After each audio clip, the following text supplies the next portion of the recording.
Marcus Williams had been working as a security guard at the downtown courthouse for 8 years. Every morning, he put on his uniform, clipped his radio to his belt, and took his position at the main entrance. His job was simple: check IDs, scan bags, and make sure everyone followed the rules. No exceptions, no personal involvement, just do the job and go home. The courthouse was always busy. Lawyers rushed in with heavy briefcases, families arrived for hearings looking nervous, and witnesses shuffled through the metal detectors with worried faces. Marcus had seen it all. He knew which lawyers were always late, which judges were strict about punctuality, which families were dealing with difficult cases.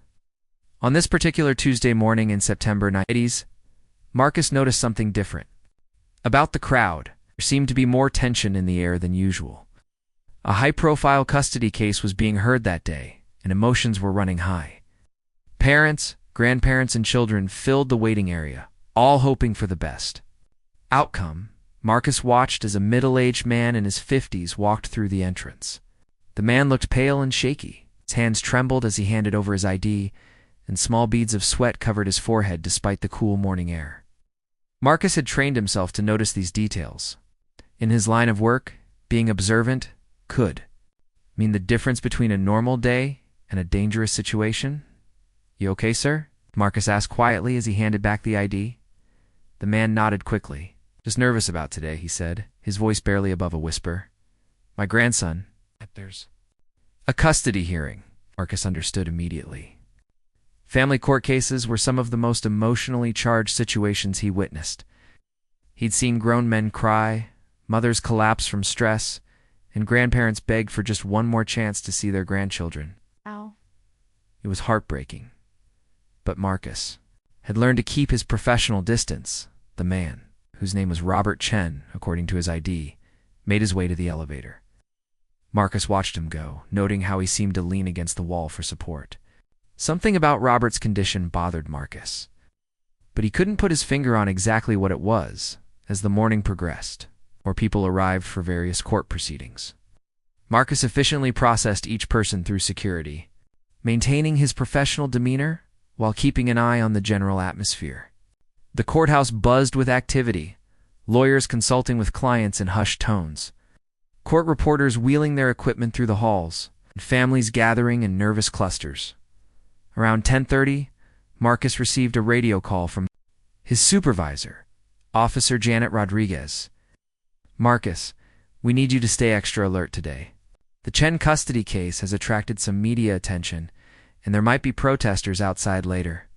"Copy that," Marcus replied, adjusting his position to get a better view of both the entrance and the street outside. He remembered Robert Chen from earlier and wondered how the older man was holding up under all this pressure. The morning sun streamed through the large courthouse windows, casting long shadows across the marble floor. Marcus had walked this same floor thousands of times, knew every crack and corner, every blind spot and exit route. The building had become like a second home to him, and he took pride in keeping everyone inside safe. But today felt different. There was an electric tension that seemed to charge the very air around them. Marcus couldn't shake the feeling that something significant was about to happen. His years of experience had taught him to trust these instincts, even when he couldn't explain them logically. As he stood at his post, Marcus thought about his own family. His daughter was starting college next month, and his wife had been working extra shifts at the hospital to help pay for tuition. They were good, hard-working people who believed in doing the right thing, even when it wasn't easy. Alleys. Had shaped Marcus throughout his career, though he rarely had the opportunity to act on them beyond his basic duties. The courthouse continued to fill with people, each carrying their own hopes, fears, and desperate prayers for justice. Marcus processed them all with the same professional courtesy, but he couldn't stop thinking about Robert Chen and the worry he'd seen in the older man's eyes. In just a few hours, that worry would turn into something much more serious, and Marcus would face a decision that would change everything. By 11:15, the courthouse was packed. The Chen custody hearing had drawn larger crowds than expected. Marcus found himself managing a steady stream of people through security. The metal detector beeped constantly. Bags were searched, more thoroughly than usual, and tension filled every corner of the building. Marcus noticed several members of the Chen family arriving together. There was Robert, the grandfather he'd met earlier, along with what appeared to be his wife, his adult daughter, and a young boy who couldn't have been more than 7 years old. The child held tightly to his grandmother's hand, looking confused by all the adult emotions swirling around him. The opposing side arrived shortly after, another family group, equally stressed and determined. Marcus could see the battle lines, being drawn to families who probably once shared holidays and birthday parties, now facing each other across a legal divide. The little boy seemed to be the center of it all, though he clearly didn't understand why everyone looked so serious. As Marcus continued his duties, he overheard fragments of conversations, lawyers discussing strategy, family members whispering encouragement to each other, and court officials coordinating the day's schedule. The Chen case was set for 1 o'clock, giving everyone time to prepare, and unfortunately, time to worry. Robert Chen had found a seat on one of the wooden benches near the elevators. Marcus could see him from his security station, and the older man's condition seemed to be getting worse. His face had gone from pale to almost gray, and he kept wiping sweat from his forehead with a handkerchief. His wife sat beside him, rubbing his shoulder and speaking to him in what Marcus assumed was Mandarin. During his lunch break, Marcus walked past the Chen family. Robert was explaining something to the young boy, trying to keep his voice calm and reassuring. Grandpa has to talk to the judge today, Tommy, he said softly. But no matter what happens, we love you very much. The boy nodded, but his eyes were wide with confusion and fear. Marcus felt his heart tighten. He'd seen too many children caught in the middle of adult battles, and it never got easier to witness. When Marcus returned from lunch, the atmosphere had become even more intense. Media crews had set up outside, and protesters had indeed arrived, though they remained peaceful. Inside, both families had gathered their supporters. The courthouse lobby resembled a staging area before a major battle.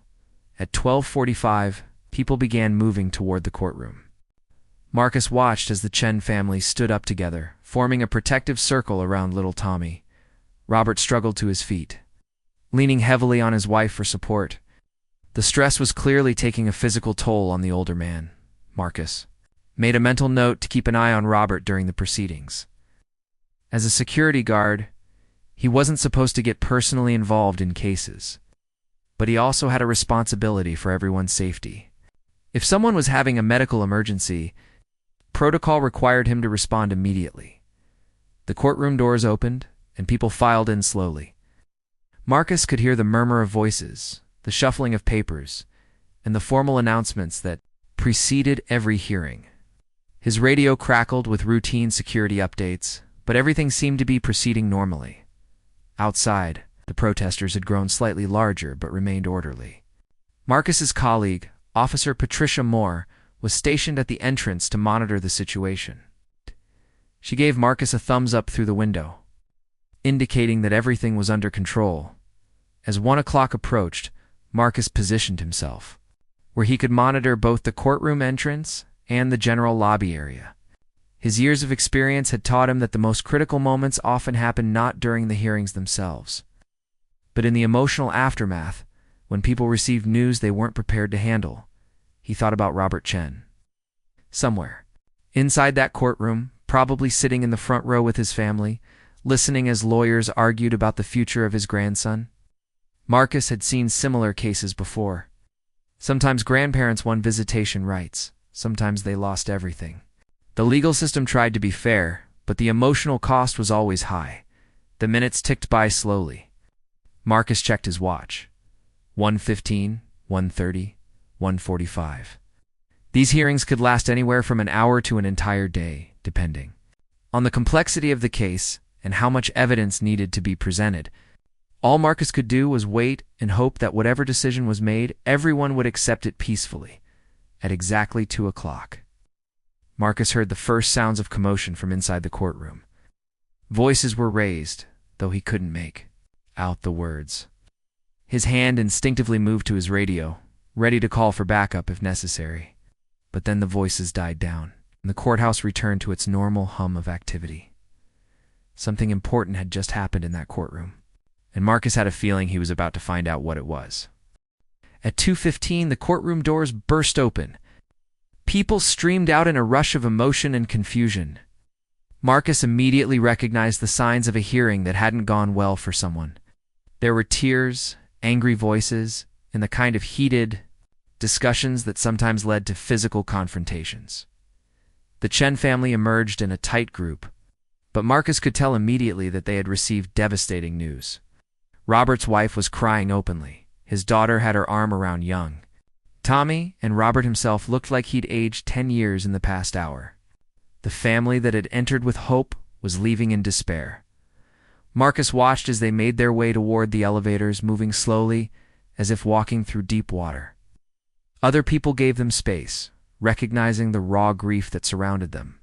The opposing family left through a different exit. It's probably to avoid any potential confrontation in the lobby, as the Chen family waited for the elevator. Marcus could see Robert's condition deteriorating rapidly. The older man was leaning heavily against the wall, his breathing shallow and labored. His skin had taken on a grayish color that Marcus recognized as a warning sign. In his 8 years of security work, he'd seen people have panic attacks, anxiety episodes, and even heart problems triggered by stressful court proceedings. The elevator arrived, and the family stepped inside. Marcus lost sight of them momentarily, but kept his radio ready. If Robert was having a medical emergency, someone would need to call for help soon. The courthouse had protocols for these situations, but they required quick action and clear communication. 5 minutes passed. Then, 10. Marcus was beginning to think that maybe Robert had recovered once he got away from the stressful environment of the courtroom. Sometimes people just needed space to process difficult news, and the privacy of a car or a quiet corner could work wonders. But at 2:32, Marcus's radio crackled with an urgent message from Officer Moore, who was stationed on the second floor. Security to the second-floor men's restroom. We have a possible medical emergency. Male, approximately 55 years old, unconscious. Marcus's heart sank. He knew without being told that it was Robert Chen. "I'm on my way," he responded. Into his radio, already moving toward the stairs. The elevator would be too slow. Every second mattered in a medical emergency. He took the stairs 3 at a time, his training kicking in automatically. First aid certification was required for all courthouse security personnel, and Marcus had kept his skills current. He dealt with everything from minor cuts to serious cardiac episodes, but somehow this felt different. This wasn't just any random person having a medical problem. This was someone whose pain and desperation Marcus had been watching all day when he reached the second floor. He found Officer Moore standing outside the men's restroom, looking worried. "He's inside," she said quickly. I heard a thud and found him collapsed by the sinks. I checked for a pulse, but I'm not sure about his breathing. Marcus pushed through the door and immediately saw Robert Chen lying motionless on the tile floor. His face was pale blue, his eyes were closed, and Marcus couldn't see his chest rising and falling. This was serious, potentially life-threatening.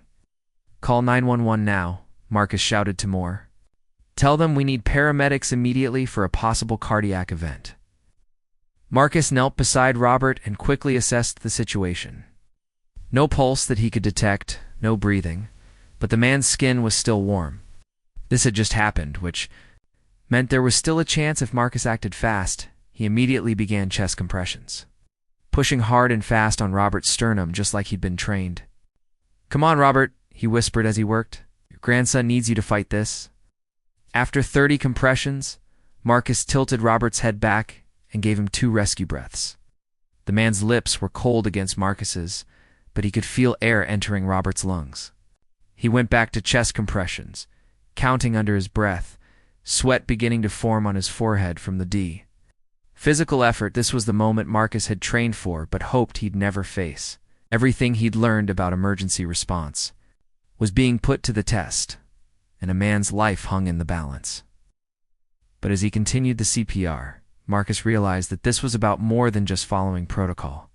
This was about a grandfather who loved his grandson, a family torn apart by legal battles, and the basic human duty to help someone in desperate need. "Where are those paramedics?" he called out to Moore, not stopping his rhythm of compressions and breaths. Marcus had been performing CPR for what felt like hours, but had actually been only 3 minutes when he heard the most beautiful sound in the world: a weak, gasping breath from Robert Chen. The older man's chest rose slightly on its own, and Marcus could feel a faint pulse returning under his fingers. "That's it, Robert. Stay with me," Marcus encouraged, continuing the chest compressions but with renewed hope. The man's eyelids fluttered. His skin began to show, just a hint of normal color returning. Officer Moore appeared in the doorway. "Paramedics are 2 minutes out. They're bringing the full cardiac team." Marcus nodded but didn't stop working. 2 minutes could be an eternity in a medical emergency. He could hear Robert's family in the hallway now, their voices filled with panic and confusion. Someone, probably Robert's wife, was crying and asking what had happened. Marcus could hear young Tommy asking why Grandpa was sleeping on the floor. "Keep the family back until the paramedics arrive," Marcus called to Moore. "They don't need to see this." But even as he said it, Marcus knew that Robert's family had every right to be there. This man had just lost a legal battle for his grandson, and now he might lose his life as well. The stress and heartbreak had literally overwhelmed his body's ability to cope. Robert's breathing became more regular, though still weak. His eyes opened briefly, unfocused and confused, but definitely aware. Marcus could see recognition flickering. In those eyes, along with fear and confusion. "You're okay, Robert," Marcus said calmly, still maintaining light chest compressions. "You had a medical emergency, but you're breathing now. Help is almost here." The sound of sirens grew louder, echoing through the courthouse corridors. Marcus had never been so relieved to hear that distinctive wail. Professional help was arriving. People with equipment and medications that could do far more than his basic first aid skills. Heavy footsteps pounded up the stairs, and suddenly the small restroom was filled with paramedics. Marcus moved back to give them space, but stayed close enough to provide information about what he'd observed and done. "Male, approximately 55, found unconscious with no pulse or breathing about 6 minutes ago," Marcus reported quickly. "I performed CPR for about 4 minutes before he started breathing on his own. Pulse is weak but steady now." The lead paramedic, a woman with short gray hair and confident movements, nodded as she attached various monitors to Robert. "Good work. That CPR probably saved his life." Marcus watched as the medical team took over. They started an IV, attached oxygen, and ran what seemed like dozens of tests in just a few minutes. Robert was conscious now, though clearly disoriented and frightened. "Sir, can you tell me your name?" the paramedic asked. Robert, ... Robert Chen, he whispered, his voice barely audible. "Good. Do you remember what happened?" Robert's eyes found Marcus, and there was a flicker of recognition. "The guard. He helped me." Marcus felt a tight sensation in his chest. This wasn't supposed to be personal. He was just doing his job, following his training, protecting people in the courthouse. But looking at Robert's grateful eyes, Marcus realized that sometimes the job became personal whether you wanted it to or not. The paramedics were preparing to transport Robert to the hospital. "We need to get him to cardiac care immediately," the lead medic explained. "This looks like a stress-induced cardiac event, but we need to run more tests." As they wheeled Robert toward the elevator on a stretcher, his wife appeared at his side, holding his hand and speaking to him in soft, reassuring tones. Young Tommy stood nearby, his eyes wide with fear but relief evident on his face when he saw that his grandfather was awake and talking. "Is Grandpa going to be okay?" Tommy asked one of the paramedics. "We're going to take very good care of him," she replied kindly. "He's breathing fine now, and that's a very good sign." As the family followed the stretcher toward the elevator, Robert's wife stopped and turned back to Marcus. Her eyes were red from crying, but her expression was one of deep gratitude. "Thank you," she said simply. "Thank you for saving my husband." Marcus nodded, not trusting himself to speak. He watched as the elevator doors closed, taking the Chen family toward what he hoped would be a full recovery for Robert. Officer Moore appeared beside him. "That was incredible work, Marcus." You literally brought that man back to life. Marcus looked down at his hands, which were still shaking slightly from the adrenaline. I just did what I was trained to do, Gilmore said. Firmly, you did more than that. You went above and beyond, and that family will never forget it. The rest of Marcus's shift passed in a blur of paperwork, incident reports, and questions from supervisors. Word of what had happened spread quickly through the courthouse, and Marcus found himself being congratulated by colleagues, lawyers, and even some of the judges. Everyone seemed to know about the security guard who had saved a man's life in the second-floor restroom. But Marcus felt uncomfortable with all the attention. In his mind, he had simply done what anyone in his position should have done. Training was there for a reason, and when someone needed help, you helped them. It wasn't heroic. It was just human decency. His supervisor, Officer Rodriguez, pulled him aside near the end of his shift. Marcus, I've been getting calls all afternoon about what happened. The paramedics filed a report saying that your quick action and proper CPR technique probably saved Mr. Chen's life. The courthouse administration wants to commend you officially. That's not necessary, Marcus replied. I was just doing my job, Rodriguez smiled. Maybe, but not everyone would have reacted the way you did. You stayed calm, you followed your training, and you didn't give up even when the situation looked hopeless. That takes something special. As Marcus drove home that evening, he couldn't stop thinking about Robert Chen. Was the older man stable? Would he recover fully? And what about little Tommy? The boy had already been through so much with the custody battle, and now he'd had to watch his grandfather collapse and be rushed to the hospital. At home, Marcus's wife Linda was waiting with dinner and questions. The local news had already picked up the story, though they hadn't released names yet. Courthouse security guard saved a man's life today using CPR, the anchor had reported. The incident occurred during what witnesses describe as a highly emotional family court proceeding. That was you, wasn't it? Linda asked, studying her husband's face. Marcus nodded. His name is Robert Chen. He's a grandfather who was fighting for visitation rights with his grandson. I think they lost the case, and the stress just overwhelmed him. Linda reached across the table and took her husband's hand. I'm proud of you, she said simply. That family is going to be forever grateful. The next morning, Marcus arrived at work to find a small crowd of reporters waiting outside the courthouse.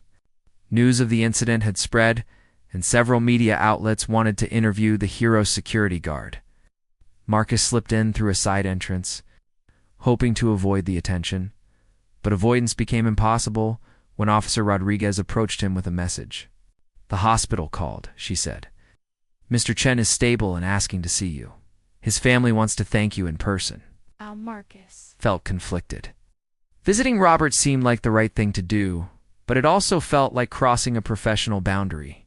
Security guards weren't supposed to get personally involved with the people who passed through the courthouse. They were supposed to remain neutral, professional, and detached. I don't think that's appropriate, Marcus said. I'm glad he's okay. But my job here is to maintain security, not develop personal relationships with visitors. Rodriguez nodded understandingly. I get it, Marcus. But sometimes the job calls for more than just following the handbook. This man's family has been through a terrible ordeal, and you were the bright spot in their darkest moment. Maybe visiting him isn't about breaking protocol. Maybe it's about completing the circle of care you started. After his shift, Marcus found himself driving to St. Mary's Hospital. He told himself he was just checking on Robert's condition, fulfilling a professional obligation to ensure that someone who had experienced a medical emergency on courthouse property was receiving proper care. The cardiac unit was quiet and sterile, filled with the soft beeping of monitors and the hushed conversations of medical staff. Marcus found Robert's room and knocked gently on the open door. Robert was sitting up in bed, connected to various machines but looking infinitely better than he had the day before. His color had returned to normal, and his eyes were clear and alert. Sitting beside him were his wife and grandson Tommy. Marcus. Robert's face lit up when he saw the security guard. They told me you saved my life.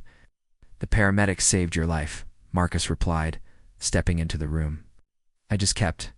You going until they arrived? Tommy looked up at Marcus with wide, admiring eyes. Are you really a hero? the boy asked. Marcus knelt down to Tommy's level. I'm just someone who knows first aid, he said gently. But the real heroes are the doctors and nurses taking care of your grandpa now. Robert's wife wiped tears from her eyes. We don't know how to thank you, she said. Yesterday was the worst day of our lives, but because of you, Robert is still here with us. Marcus spent 20 minutes with the Chen family, learning more about their story and Robert's recovery. The doctors expected him to make a full recovery.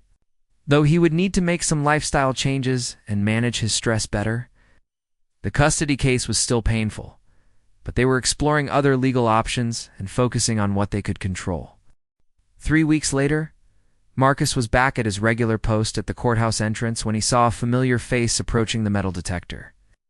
Robert Chen walked through the doors, moving slowly but steadily, with his wife beside him and Tommy. Holding his hand, Marcus smiled as they approached. Mr. Chen, it's good to see you up and around. Robert beamed. I wouldn't be up and around without you, Marcus. We're here for a follow-up hearing. Our lawyer thinks we might have grounds for an appeal based on some new evidence. Tommy tugged on Marcus's uniform sleeve. Guess what? Grandpa taught me CPR. He said everyone should know how to help people like you helped him. Marcus felt his heart warm. That's wonderful, Tommy. Learning to help others is one of the most important things anyone can do. As the Chen family passed through security, Robert paused and handed Marcus a small envelope. This is from all of us, he said quietly. Not as payment, but as a reminder that what you did mattered more than you'll ever know. After they headed toward the elevators, Marcus opened the envelope. Inside was a hand-drawn picture from Tommy, showing a man in a security uniform with a cape, standing next to someone lying on the ground. At the bottom, in a child's careful handwriting, it said Marcus the hero. Also in the envelope was a letter. From Robert's wife, Dear Marcus, words cannot express what your actions meant to our family. In our darkest moment, when we had lost our legal battle and thought we might lose Robert too, you appeared like an angel. Your quick thinking, your compassionate heart, and your refusal to give up saved not just Robert's life, but our entire family's future. Tommy talks about you every day and has decided he wants to be a security guard when he grows up, just like his hero Marcus. You may think you were just doing your job, but we know the truth. You saw a human being in desperate need and responded with everything you had. That's not just professional duty. That's the mark of a truly good person. Our family will be forever grateful. Marcus folded the letter carefully and put it in his wallet. Over the next few months, the Chen family became regular visitors too. The courthouse, as their legal case progressed, each time they passed through security, they stopped to chat with Marcus. Updating him on Robert's health and Tommy's progress in school, the story of Marcus's heroic actions spread throughout the courthouse community and beyond. The local newspaper ran a feature article about him titled The Guard Who Saved a Life. The courthouse administration officially commended him, and he was invited to speak at first aid training seminars for other security personnel. But for Marcus, the most meaningful recognition came from the relationships he had built. Robert Chen recovered completely and learned to manage his stress through meditation and regular exercise. The family eventually won their appeal and was granted supervised visitation rights with Tommy. 1 year after the incident, Tommy Chen submitted a school project about heroes in his community. He chose to write about Marcus Williams, the security guard who saved his grandfather's life. The essay concluded, "A hero doesn't have to wear a cape or have superpowers. Sometimes a hero is just someone who knows how to help and isn't afraid to do it when it matters most." Marcus kept that essay on his desk at home, along with the original drawing Tommy had made.